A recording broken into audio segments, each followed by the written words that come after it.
Welcome to the video where we tackle a common problem in R regarding data filtering. In this scenario, we have a data frame df, and we want to use the colSums function to identify columns with all zeros.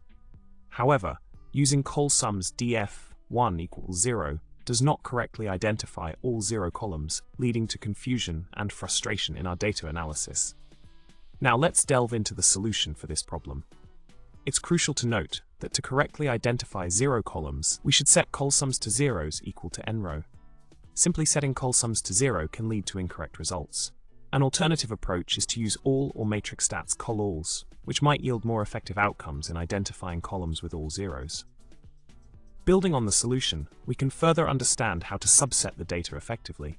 By utilizing df1, colSums.df1 equals 0 t equals nrow df drop equal false, or df1, matrix stats colAlls df1 equal drop equal false, we can extract the desired columns that meet our filtering criteria.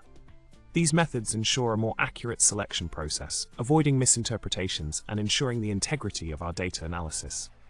To implement the discussed solution, let's create a data frame df1 using the provided data.